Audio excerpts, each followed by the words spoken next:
The checkbox control provides the users with a way of identifying whether a condition is true or false. So yes, no, okay, not okay, true, false, anything that has one state or another, you can use a checkbox for.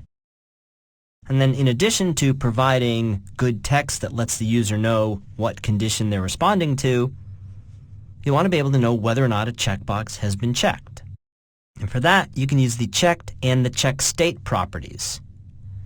Now you'll use checked if there's two possibilities, true or false, yes or no, etc.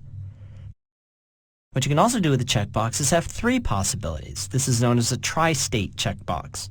And the check state can be checked, unchecked, or indeterminate.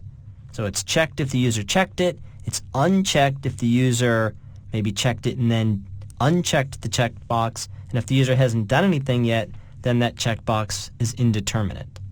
So you can use checked or check state depending on whether or not there's two possibilities or three. You'll want to be able to respond to the checking or the unchecking of a checkbox, and the click event will occur when the checkbox is clicked. In addition, the checked changed event occurs when the checked property changes. So if the user checks a checkbox, then the checked changed event will trigger, and then you'll want to use the checked property to know whether or not this event occurred because the user checked the checkbox or unchecked the checkbox. If you're using a three-state, then you'll use the check state changed event, and that occurs when the check state property is changed. So you can use these events to respond to the actual checking or unchecking of the checkbox. You can change the appearance of a checkbox.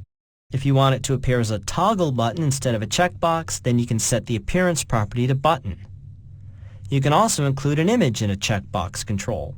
You'll set the image property to the button you want to display, and then you can use the image align property to control where that image appears.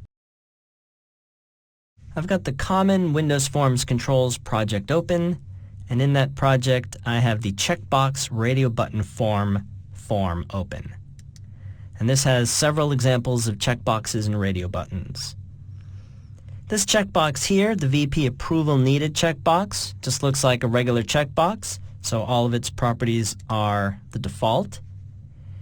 This here, the one below it, VP Approved checkbox, tells me if the VP has approved this. This is also a checkbox, but because I've set the appearance property to button, it looks like a toggle button. And in addition, I've set the three-state property to true. So the top checkbox has two states, checked and unchecked, and that's the default. The second checkbox has three states, checked, unchecked, and indeterminate. And I'm actually doing the same thing on these checkboxes. This print checkbox has two states. The phone checkbox has three. And these checkboxes have images. So the print checkbox has no text, but the image is set to the image of a printer, and then I'm aligning that image on the middle left.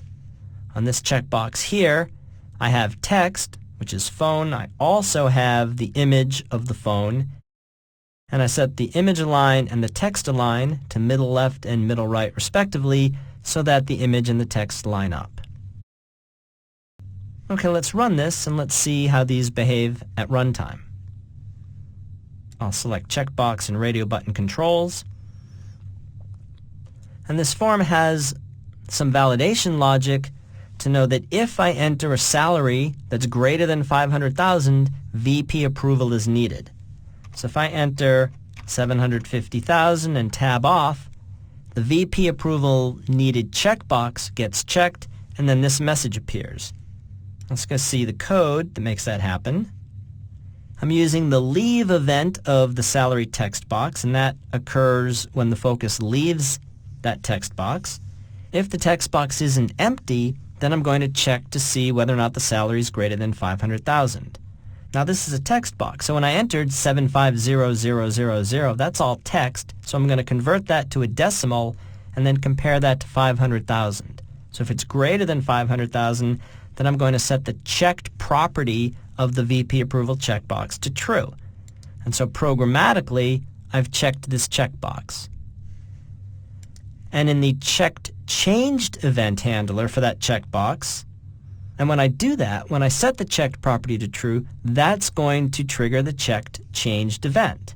And in that handler, I want to know, are we in here because the checkbox was checked? Because if we are, then I'm going to display this message. So that code will run when I uncheck the checkbox, the checked changed event handler occurred. And again, when I check it, whether by hand or in code, that event occurs, and because the checkbox is checked, I need to ask the VP for approval. And if the VP has approved this, then the checkbox, which looks like a toggle button, is in its checked state. Phone is also a checkbox with 3 states. Notice that right now it's grayed out because it's indeterminate. It's not clear if this is checked or unchecked. If I click it, it's now unchecked. Now it's checked.